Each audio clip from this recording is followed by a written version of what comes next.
राधे राधे, जय श्री कृष्णा, श्री कुंज बिहारी, श्री हरिदास। कैसे हैं आप सब लोग? आशा करती हूँ कि सुखी मंगल से होंगे, स्वस्थ होंगे और प्रभु का नाम निरंतर लिए जा रहे हैं। 18 जून को निर्जला एकादशी है। पहले जान लेते हैं कि उससे पहले क्या पड़ता है। 16 तारीख को गंगा दशहरा मनाया जाएगा, 17 तारीख को दसवीं है और 18 जून को हमारा निर्जला एकादशी है। तो निर्जला एकादशी की आप सबको अनंत और अनंत शुभकामनाएं। आपको ढेर सारी शुभकामनाएं। आपकी जो भी मनोकामनाएं हैं वो आपके इष्ट देव, आपके भगवान श्री विष्णु भगवान आपका अवश्य पूरा करें। यही मेरी आप सबके लिए कामना है। देखिए, निर्जला एकादशी जो है वो व्रतों में राजा है।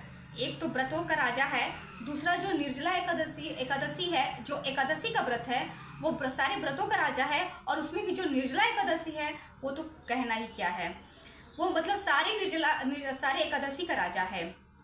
यदि आप कोई व्रत नहीं करते हैं, समझ में आ रहा है, यदि आप कोई व्रत नहीं कर रहे हैं, सिर्फ और सिर्फ निर्जला एकादशी कर रहे हैं, तो आपको संपूर्ण निर्जला एकादशी का पूर्ण रूप से फल जरूर प्राप्त होगा।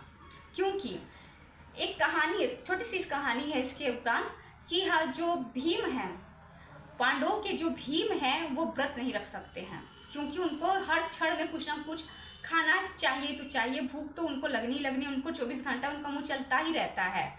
तब उन्होंने यह सोचा कि मेरे सारे जो भाई हैं वो व्रत रख रहे हैं, जो मतलब जो राज्य के जितने सारे लोग हैं, जो प्रजा है वो सारे व्रत कर रहे हैं एकादशी के, पर एक मैं ही ऐसा जन हूँ जो व्रत नहीं करता हूँ। यहाँ तक कि द्रौपदी भी व्रत रखती है, लेकिन मैं ही एक ऐसा हूँ जो व्रत नहीं कर पाता हूँ, क्योंकि मुझे भाई हर क्षण भूख लगती रहती है।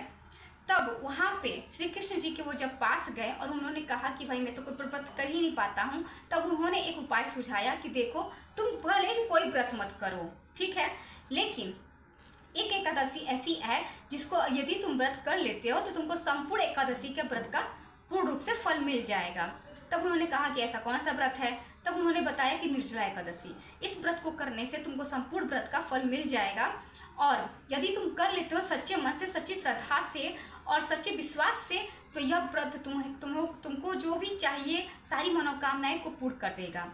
ठीक, तब उन्होंने यह व्रत उठाया। वो कैसे उन्होंने उठाया होगा, जो मतलब 24 घंटा उस इसका मुंह चलता है, खाने के बारे में ही सोचता है, वो सोचिए कैसे निर्जला एकादशी का व्रत रखा होगा। लेकिन उनका एकादशी का व्रत संपूर्ण रूप से पूर्ण हुआ, क्योंकि वो एक तपस्वी भी थे। इसलिए वो प्रतिदिन क्या, और उस दिन निर्जला एकादशी के दिन सिर्फ और सिर्फ भगवान का ही नाम किया, जिसकी वजह से उनको भूख प्यास कुछ नहीं लगा।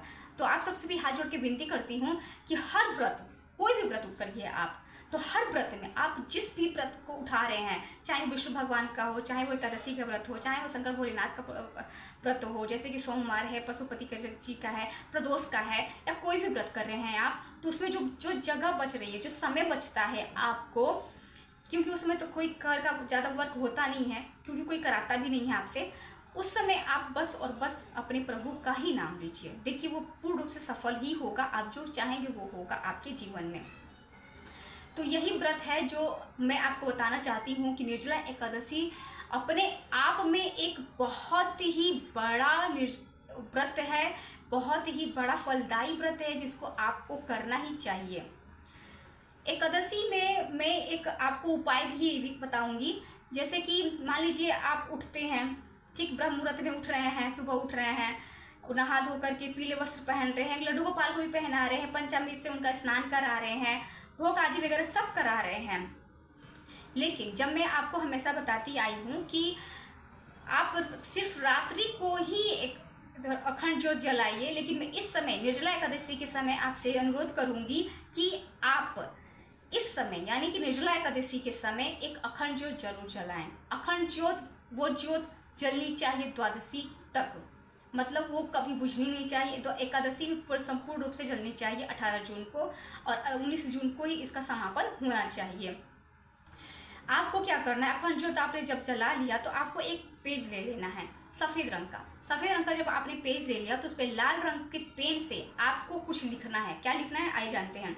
आपको लिखना है कि मेरी जॉब लग रही है, मेरी शादी हो रही है, मेरा यह मनोकामना पूर्ण हो रहा है, मेरा जो भी जो मैं चाहती वो मुझे मिल रहा है, ये सारी जो भी हैं आपको विश लिखनी है।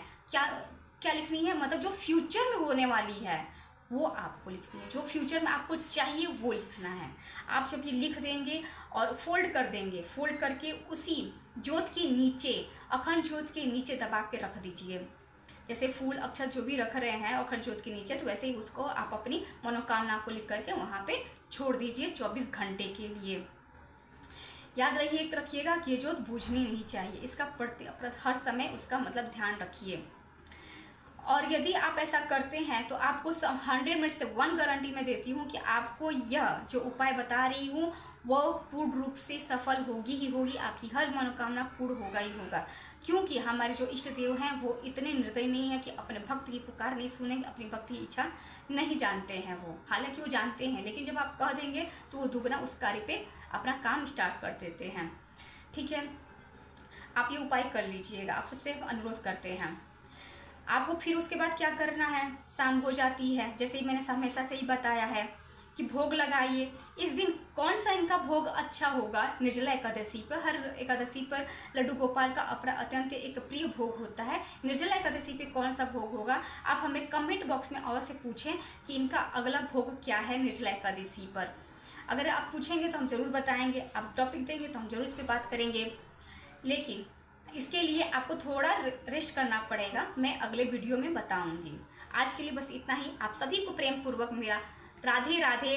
और यदि आपको मेरा वीडियो अच्छा लगता है तो प्रेम से सब्सक्राइब करें, लाइक करें, शेयर करें, कमेंट करें और बेल आइकन को दबाना